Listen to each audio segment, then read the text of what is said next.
Hey, welcome to the home stretch. We are on the last tutorial having to do with this submarine. So we're getting really close. So what we've done so far is almost everything we need to do.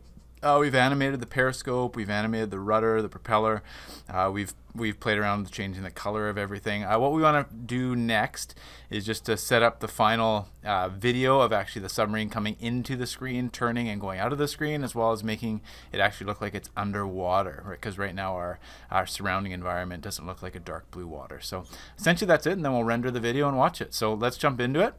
So the first thing we want to do here is maybe just set up our environment. So when we press F12, if you recall, so again, you can go to this document if you'd like, but again, F12 just shows the rendered view of that frame. So if I press F12 really quickly,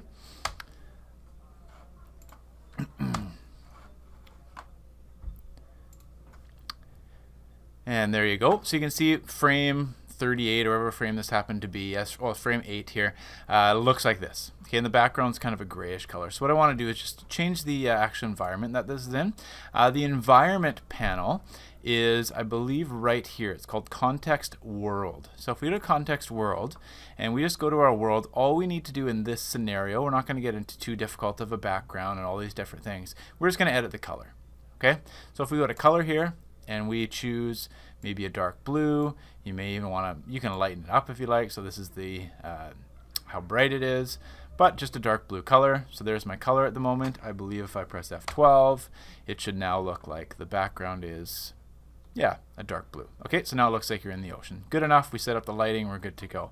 We're now going to actually animate the motion of the submarine coming into and leaving the screen. So in order to do that, what we're going to do is actually go to the quadrant view. So if you press Control-Alt-Q, you will go to the quadrant view.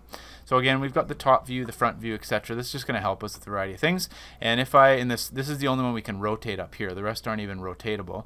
If in this screen I press the number 0 on my number pad, it's actually going to show me the camera perspective, and that's what we want to edit. Okay, so what we're going to do is we're going to start off the screen, off here. We're going to bring the submarine into the screen. It's going to then turn away from the screen and zoom into the distance. Okay, everything else has been animated. So since we've got it centered, if your submarine isn't quite as centered as mine is on my video camera, what you can do is actually move the camera as an object. So if I go to my move tool and I chose my camera, I could actually, you can see here, if I move the camera closer to my submarine, obviously it's going to look like the submarine's closer. So you can actually move your camera upwards, downwards, whatever way you want to make it look like the submarine is somewhat filling the screen like I have it here. Obviously you can move it upwards and downwards here, but it should look something like this. Okay, so what we're going to do next is select the body of the submarine and move it off screen. Okay, so there we go. And we're going to go to, so we'd like that to be, so the process again is make the motion you want it to be. Actually select the frame that you want. So I'm on frame 1, so we want it to start. Make the motion, so it's going to start with the submarine off the screen. Maybe just make it just barely off the screen like this. Then we are going to press the letter I to actually have that be the motion. And in this case, a little bit different. It's not going to only be a rotation that we're animating. We're actually going to animate the rotation later on as well as the position. So the reason that we're going to do, so what we're actually going to do is animate the location and rotation. So if I click on, so just press I and go to location, rotation, boom, there we go. So now it's memorized that on frame 1, that's going to be the location. Okay, next we are going to go to, I don't know, frame, let's just go to frame 40 perhaps, or maybe 35. It doesn't matter exactly. That's when we want this thing to be center screen. So we're going to move the submarine to center screen. There we go. So we're on frame 35. We'd like it to look like this. So I'm going to press the letter I and have that be our location and rotation. Okay.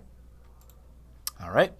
Next we're going to have it rotate. So we want it to rotate away from the screen. It might do that from the above angle. It might be a little bit easier, but we want it to rotate from this position to its next position, maybe by frame 70. So let's go up to frame 70 here.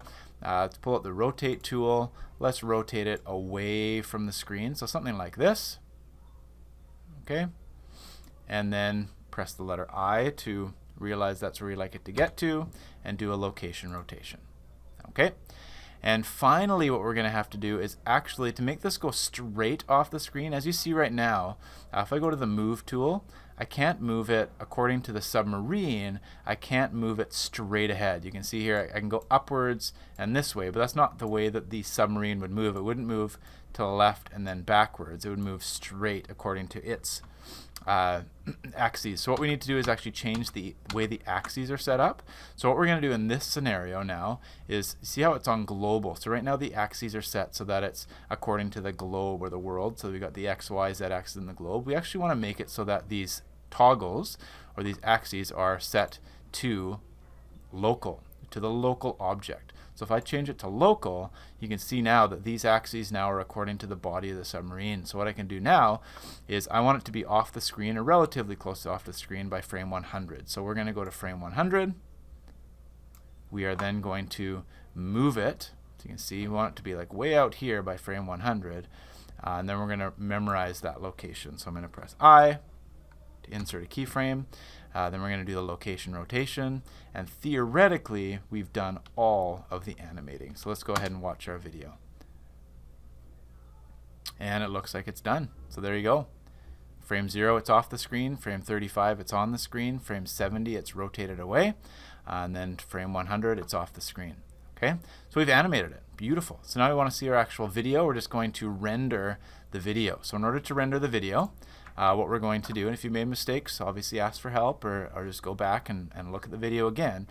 To render the video, what we're going to do, and this is, again, it's on the, if you can't follow these steps, it's on this document right here at the bottom. That's what I'm going to be reading off of.